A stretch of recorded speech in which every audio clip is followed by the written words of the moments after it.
Damai sejahtera dari Allah melimpah dalam hidup saudara sekalian. Amin.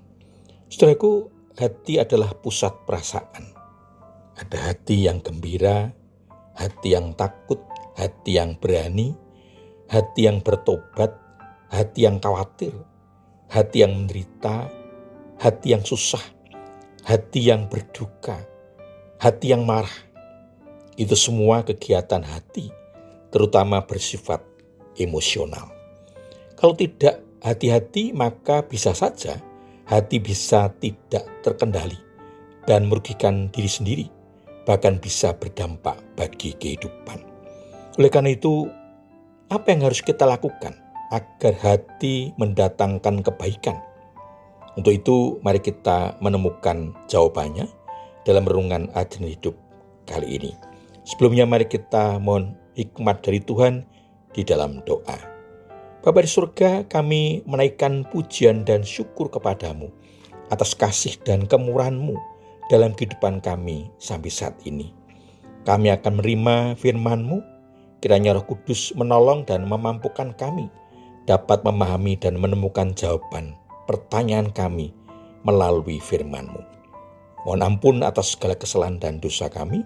Di dalam nama Tuhan Yesus Kristus, doa ini kami alaskan. Amin.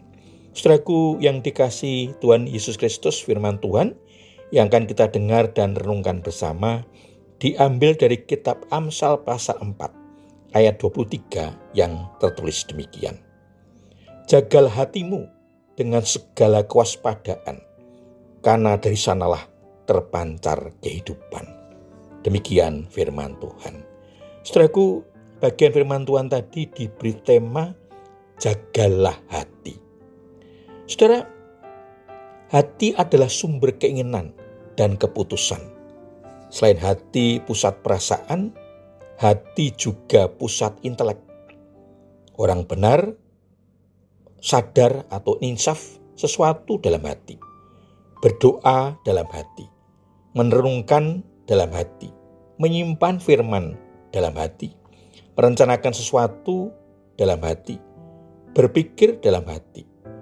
Injil Markus pasal 2 ayat 8 menyaksikan Yesus segera mengetahui dalam hatinya bahwa mereka berpikir demikian di antara mereka.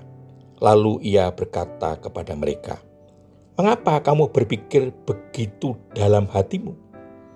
Saudara, semua kegiatan hati tadi adalah hal-hal yang menyangkut pikiran. Hati juga pusat kehendak manusia. Dalam Alkitab ada orang yang hatinya keras, menolak untuk melakukan perintah Allah. Ada yang hatinya tunduk kepada Allah. Ada yang hatinya berniat melakukan sesuatu. Ada yang hatinya terarah pada hukum-hukum Allah. Dari semua hal tadi jelas bahwa hati sumber segala sesuatu yang mengatur hidup manusia. Ya perasaan, ya pikiran, ya kehendak, ya yang akan menentukan keputusan dalam kehidupan seseorang. Oleh karena itu, jika orang lalai menjaga hati, akan mengakibatkan hidup yang menyimpang dari jalan aman, jalan Tuhan.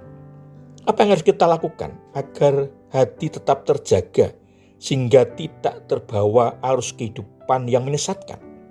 Yang pertama, menundukkan hati dalam ketaatan pada Allah dan firman-Nya, sehingga akan mempunyai pengalaman hidup. Yang pertama, memuji Tuhan dengan segenap hati. Yang kedua, berseru kepada Tuhan dalam hati. Yang ketiga, mencari Allah dengan segenap hati. Yang keempat, menyimpan firman Allah dalam hati. Yang kelima, mengandalkan Tuhan dengan segenap hati. Dan seluruh hidupnya berorientasi pada Allah dan firman-Nya. Yang kedua, memperbarui hati senantiasa. Dalam hidup orang percaya, ada kalanya hati mengalami situasi yang tidak berkenan di hadapan Tuhan. Kecewa, kemudian putus asa, iri, dengki, benci, menjadi dendam, marah, tidak bisa menerima kenyataan hidup, melawan Tuhan, menjauh dari persekutuan dengan Tuhan. Oleh karena itu, Saatnya untuk bertobat agar mengalami pembaruan dari Tuhan dan dipulihkan kembali. Sehingga yang dirasakan, yang dipikirkan dan dikehendaki seturut dengan kehendak Tuhan. Tuhan Yesus memberkati. Amin. Mari kita berdoa. Bapa di surga, terima kasih firman-Mu menunjukkan jalan kepada kami, sehingga kami dimampukan menjaga hati kami, sehingga berkenan kepadamu. Mohon Roh Kudus senantiasa mengingatkan kami, agar hati kami taat pada firman-Mu dan seturut kehendak-Mu. Mohon ampun atas segala kesalahan dan dosa kami.